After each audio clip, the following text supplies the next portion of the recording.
Wajib diketahui sama semua seller karena ternyata 80% pembeli di TikTok Shop itu beli karena hal ini. Jadi gini, buat kalian seller, satu hal yang gua rasa kalian tuh harus kepoin banget, nggak boleh ketinggalan, lu harus FOMO banget, itu adalah gimana caranya lu tahu alasan pembeli beli. Kenapa? Karena kalau lu ngerti kenapa mereka beli, lu bisa lu menjual barang apapun jadi gampang karena kita bisa mempermainkan jahat banget gua ngomong, tapi ya benar juga sih, lu bisa memanfaatkan psikologi buyer buat beli terus barang kalian. Caranya kayak gimana? Sebelum gua bahas, buat kalian yang baru nonton jangan lupa buat klik dulu tombol subscribe-nya dan aktifin lonceng notifikasinya ya. Yuk kita mulai. Jadi dari data TikTok mereka tuh menemukan kalau ada 4 karakter buyer di TikTok Shop saat ini gitu ya. Nah, ini ada satu hal yang dibahas waktu Shoppertainment TikTok Shop. Gitu, dimana 4 itu dibagi jadi, pertama ada yang namanya effortless shopper, orang yang mau ribet.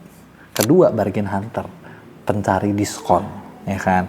Ketiga, inspirational shopper, orang yang butuh terinspirasi, dan purposeful shopper. Jadi ada 4 nih. Nah, dari 4 ini, nah sekarang dari data nih, ternyata sebenarnya mereka ini ke-influence gitu ya. Jadi ketika belanja TikTok Shop tuh unik gitu. Jadi kalau misalnya kayak di Shopee, di Tokopedia, di Lazada, orang beli karena memang mau nyari barang. Oke, gue mau cari barang, gue belinya di mana ya? Udah, sesimpel itu.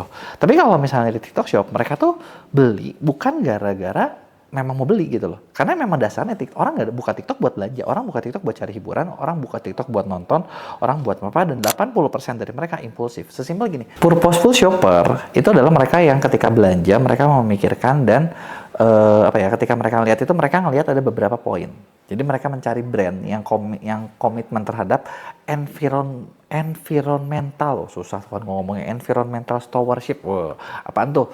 Ya itu adalah lingkungan, bener nggak? Ethical sourcing, sumber mendapatkan yang etis, community impact yang berdampak kepada komunitas. Jadi mereka ini adalah orang-orang yang sebenarnya orang-orang baik gitu loh. Gitu kan, orang-orang baik gitu kan. Ini dan sekarang gini, orang-orang baik bukan asal cari barang gitu kan. Lihat dulu sesuai gak ya sama ininya, sama yang gua mau gitu kan.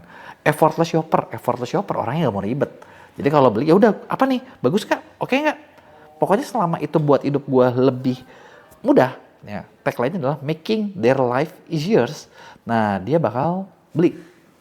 Apalagi prosesnya gampang, selesai, gak banyak mikir. Gitu kan. Nah, terus 3 nih, inspirational shopper. Nah, ini adalah orang-orang biasanya early adopter of new trend. Jadi ketika ada sesuatu yang baru, mereka early adopter, suka mencari sesuatu yang baru, suka mencoba brand-brand yang baru, gitu kan. Dan mereka memvalue, memberikan nilai kepada experience belanja, gitu kan. Nah, di sini mereka juga kalau kalian perhatiin ya, kata kunci adalah butuh terinspirasi, guys. Barulah keempat, bargain hunter, pencari diskon. Tapi pencari diskon juga kan maksud gue ya udah apa yang bagus gue beli. Tapi dari situ 3 dari 4 itu kalau kalian lihat itu orang-orang yang gampang banget ke bawah FOMO. Ya udah kayaknya bagus gue beli deh. Gitu. Sesimpel itu. Gitu. Dan mereka ternyata alasan belinya itu gara-gara ya percaya sama kreator atau seller. Tapi kalau seller mungkin seller kreator.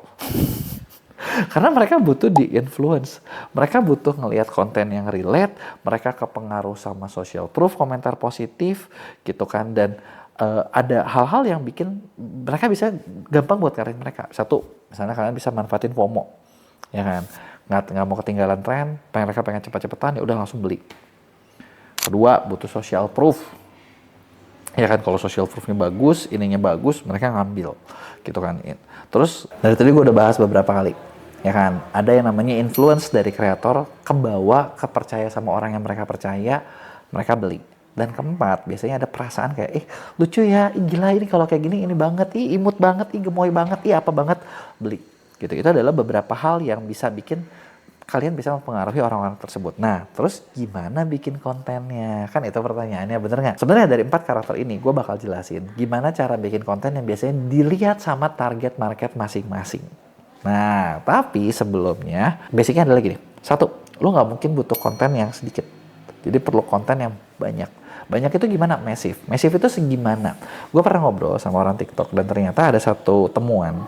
Produk-produk viral, produk-produk yang rame, produk-produk yang penjualannya tinggi, ternyata per 1 SKU, mereka bisa punya 10.000 video minimal.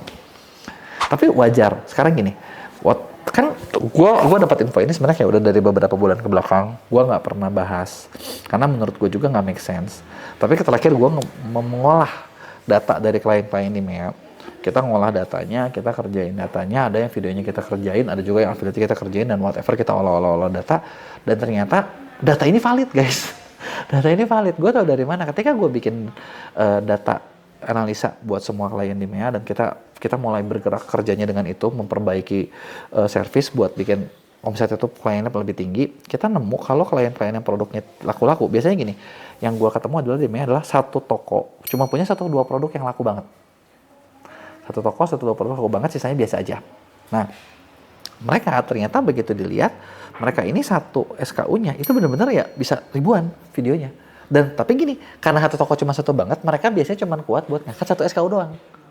Kebayang nggak? Ya gue alamin seperti itu. Jarang lah ada yang 2-3 tuh, jarang banget, dikit.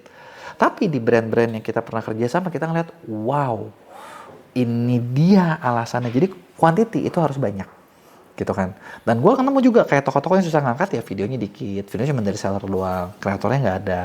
Dan itulah yang bikin nggak laku, gitu kan. Jadi konten itu benar-benar nggak boleh sedikit.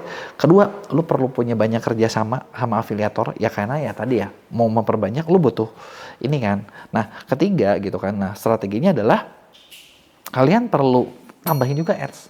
Karena umur setiap konten itu paling cuma 2-3 hari, maksimal di 5 hari udah gitu biasanya turun.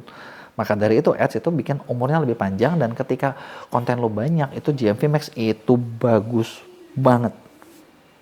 Bagus banget. Jadi bener-bener caranya ya, misalnya kalau paling efektif adalah lu bikin konten dulu, lu kasih dulu organiknya berapa hari, setelah itu lu ads. Nah, kerasa dah, bagus dah. Nah, terus kontennya harus bikin kayak gimana? Nah, di sini nih, gue mau bocorin lagi nih, bocoran ordalnya ya. Setiap karakter itu pasti butuh konten yang berbeda ya. Nah, nih, kalau misalnya kalian menargetkan bargain hunter, pencari diskon, apa sih yang konten apa sih yang mereka suka gitu ya? Nah, jenis kontennya salah satu adalah cheap find. Cheap find itu apa? Intinya gini, oh ini ada kreator yang bilang, ih gila ini gue nemu barang ini murah banget, temuan hidden gem. Nah, itu suka laku. Gitu. Kalau misalnya tempat belanja, hidden gem belanja bla bla bla, itu mereka suka nontonnya seperti itu. Terus dari itu mereka juga suka nonton perbandingan alternatif. Kebayang gak sih? Jadi alternatif, lu tau gak sih, daripada lu beli misalnya bensin mahal, mendingan nih sekarang ada yang baru katanya kan, bensin nabati. Nah, itu kan perbandingan. Ya nggak? Atau yang mereka suka lagi apa? Flash sale. Udah deh kok, bargain hunter dikasih flash sale, udah itu udah kayak apa ya? Itu udah nggak bisa menolak, udah pasti langsung sikat. Nah, terus gimana caranya kalau kita mau mendapatkan inspirational shopper? Inspirational shopper biasa mereka suka mencari random find. Jadi temuan-temuan sesuatu yang unik. Terus mereka juga mencari inspirasi, misalnya kayak OOTD of the day misalnya, inspirasi produk, review viral, produk viral. Ini ternyata bagus banget nih, viral purchase. Atau misalnya kalau di luar itu ada hashtag TikTok made me buy it, yang sebenarnya adalah nge-review barang ini gunanya buat apa. Itu adalah yang disukain sama inspirational hunter. Terus gimana kalau sama effortless shopper? Effortless shopper itu biasa mereka suka nonton yang namanya shopping hack, kemudian TikTok live. Wah, itu udah nggak pakai ribet ya, karena kalau TikTok live itu kan langsung nanya langsung beli. Terus time saving tips buat menghemat waktu, tips buat mendapatkan ini, tips buat begini. Jadi konten-konten edukasi dimakan sama effortless shopper dan dihajar. Yang udah pasti udah gitu kontennya semua wajib ada produk link, ya kan, biar langsung bisa beli saat itu juga. Nah, terus gimana dengan purposeful shopper? Purposeful shopper mereka biasanya suka nonton yang namanya green shopping. Kategori konten yang green shopping itu adalah ya sebenarnya konten biasa juga, tapi maksudnya ngebahas kalau ini tuh efeknya go greennya bagus loh, gitu loh. Produk review yang aman, gitu kan. Cerita tentang brandnya seperti apa setelah ketemu, gitu kan. Behind the scene-nya seperti apa, itu adalah disukai sama purposeful shopper. Jadi itu adalah beberapa tipe konten yang perlu lo bikin. Terus kalau misalnya lu tanya gue harus bikin mana? Ini kan banyak. Ingat nggak tadi gue bilang di awal, produk harus massive videonya, ya kan? Kalau gue jadi lu, yang bakal gue lakuin, gue bakal bikin langsung ribuan konten ya udah semuanya gue makan, ya kan? Kan gue pengen dapat semuanya. Terus kalian mungkin ketika gini, kok kalau gitu repot banget, mahal banget. Tenang, gue di MEA, kita baru bikin satu produk nih, mungkin baru mau di launching dan nggak banyak ya, maksudnya kita mau testing gitu. Harganya murah banget, harganya murah banget. Jadi kita lagi kerjasama dengan banyak kreator, dan dimana produk ini bener-bener bikin SKU kalian, satu SKU itu bisa punya sampai 500 video dalam waktu singkat. Dan lu mungkin perlu siapin sampel sebagian. Jadi kalau di sini kita udah kerjasama dengan cukup banyak kreator yang mau ngontenin banyak. Jadi ya kalian kerjasama sama kita, lu bisa klik link di deskripsi gua, ngobrol sama tim sales gua, ada namanya paket banjir konten. Jadi di banjir konten ini adalah kita kerjasama sama kreator. Jadi kita udah cari nih kreatornya mana aja yang mau, gitu kan. Jadi kayak lu bisa produksi konten dalam jumlah yang banyak dan cepat. Jadi dengan banyak dan cepat ya ujung-ujungnya apa? Lebih gampang kan buat ngejual produk yang misalnya kalian mau jualnya. Gitu ya. Jadi itu dia tadi, kalau misalnya ada yang mau lo tanyain, kasih tahu gua di komen, jangan lupa buat like dan share.